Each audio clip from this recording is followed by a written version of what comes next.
வணக்கங்க. 1 கப் கோதுமை மாவு,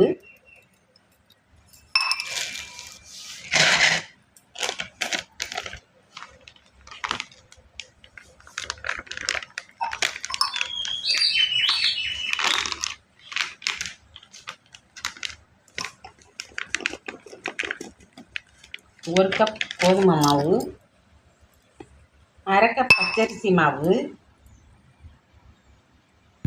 1/2 கப் மைதா மாவு. இது எல்லாத்தையும் வச்சு நம்ம திடீர்னு ஒரு போண்டா செய்ய போகிறோம். அதுக்கு கொஞ்சமாக உப்பு சேர்த்துக்குவோம். உப்பு சேர்த்து எல்லாம் 3 மாவுலையும் பரகிற மாதிரி நல்லா உப்பை கலந்துக்குங்க.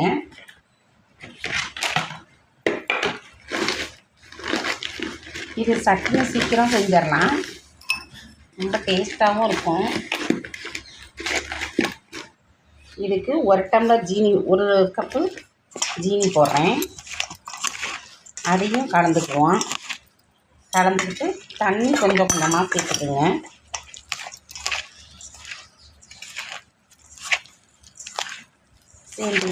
சேர்த்துக்கிட்டு போண்டா பதத்துக்கு மாவை பிணைஞ்சுக்குங்க.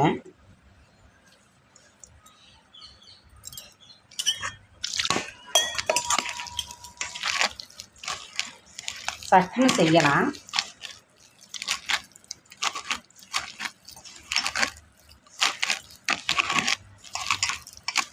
இந்த மாதிரி போண்டா பதத்துக்கு மாவை பிணைஞ்சிட்டு கொஞ்ச நேரம் இது அப்படியே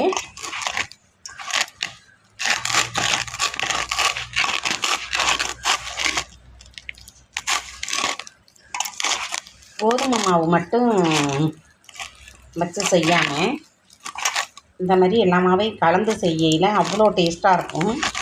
கோதுமை மாவு மட்டும் கொஞ்சம் கூட சேர்த்துக்குங்க. அப்படியே இது ஒரு 10 நிமிஷம் ஊற விட்டு நம்ம போண்டா போடுவோம். நம்ம டீ கடை போன மாதிரியே சூப்பராக மொறுமொறுன்னு நல்லாயிருக்கும் சாப்பிட.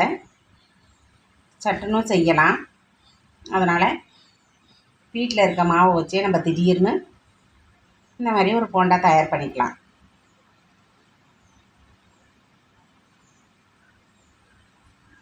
மைதாவில் தான் போண்டா போடுவாங்க பெரும்பாலும். நம்ம 3 மாவும் கலந்து இன்றைக்கி போட போகிறோம். கோதுமையிலையும் போடலாம், ஆனால் இன்றைக்கி நம்ம 3 மாவையும் கலந்து போடுறோம். போடுறதுக்கு கடாய் வச்சு ஆயில் விட்டுட்டேங்க. இது எண்ணெய் குடிக்காது. இப்போ மாவு 10 நிமிஷம் ஊறிடுச்சு. இப்போ தண்ணியை கொஞ்சமாக கையில் நனைச்சிக்கிட்டு இப்படி சின்ன சின்ன உருண்டைகளாக எடுத்து நம்ம போட வேண்டியதான்.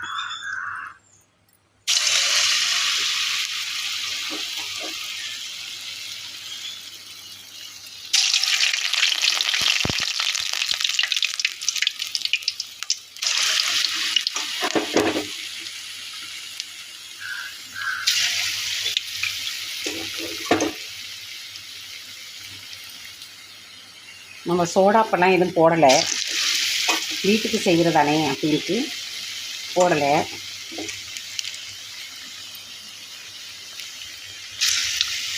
எண்ணெயும் குடிக்காது இது.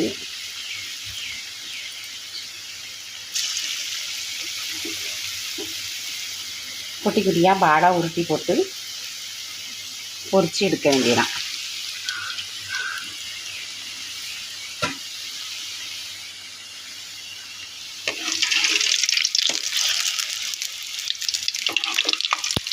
கவனமாக இருங்க, அடுப்பை சிம்மில் வச்சுக்கோங்க.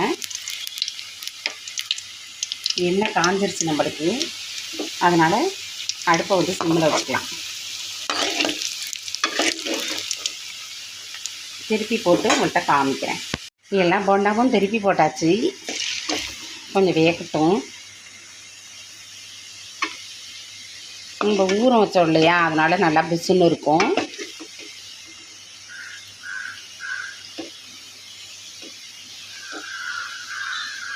மாவை இப்படி ஊற வச்சு சுட்டிங்கன்னாவே உங்களுக்கு குண்டு குண்டாக போண்டா கிடைக்கும்.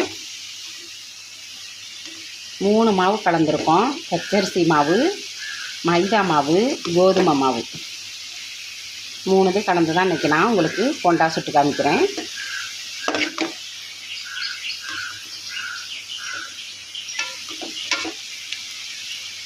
சூப்பராக போண்டா ரெடி ஆகிடுச்சு. அடுப்பு வந்து கண்டிப்பாக சிம்மில் தான் வச்சு பொரிக்கணும், இல்லைன்னா கருகிடும் ஒரு பக்கம். இப்போ வெந்ததை எடுப்போம். ஊற்றின எண்ணெய் அப்படியே கிடக்கு பாருங்கள். எண்ணெய் குடிக்கவே குடிக்காது.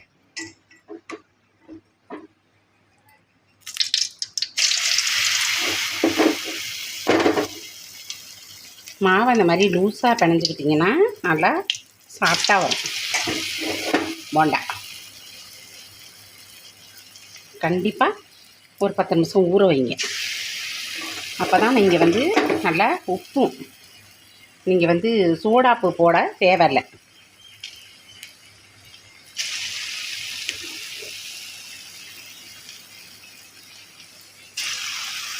அடுப்பை கம்ப்ளீட்டாக குறைச்சிட்டு திருப்பி போட்டுக்கலாம்.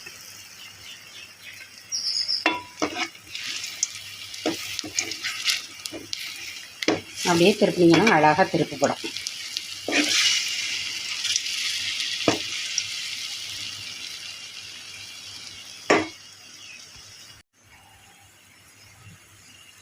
நல்லா பெருசு பெருசாக அந்த மாதிரி உப்பி நம்மளுக்கு போண்டா கிடைக்கும்.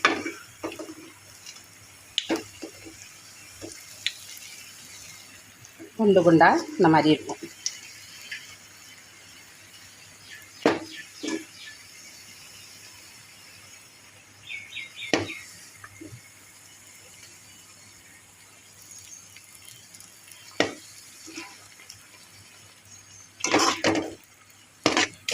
மாவு வந்து எண்ணெய் வந்து குடிக்கவே குடிக்காதுங்க. அப்படியே இருக்கும். ஊற்றின எண்ணெய் அப்படியே இருக்கும் நம்மளுக்கு.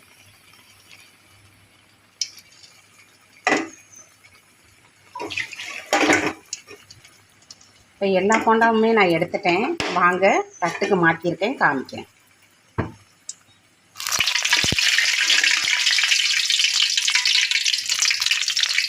கொஞ்சம் வேகட்டும். இது கடைசியாக இருந்த மாவுனால ஒரு மாதிரி எப்படி வந்துருக்கு. நாங்கள் பொரிச்ச போண்டாவை காமிக்கிறேன் பாருங்க. நம்ம மைதா மாவு, கோதுமை மாவு எல்லாம் வச்சு செஞ்சோம். நல்லா சாப்பிட்டா நல்லா பஞ்சு மாதிரி உங்களுக்கு போண்டா கிடச்சிருச்சு. சாப்பிட அவ்வளோ டேஸ்ட்டாக இருக்கும். இந்த போண்டா வித்தியாசமான டேஸ்ட்டாக இருக்கும். சட்டுனும் செய்யலாம். நல்லா சாப்பிட்டா மாவு அது மாதிரி பிணைஞ்சிக்கிட்டிங்கன்னா புஸ் புஸ்ன்னு இந்த மாதிரி போண்டா வரும். போண்டா ஆற வச்சு சாப்பிட்டிங்கன்னா செம்ம டேஸ்ட்டாக இருக்கும். பனியாரம் இருக்கும் பார்த்திங்கன்னா, அந்த டேஸ்ட்லேயே இருக்கும் போண்டா.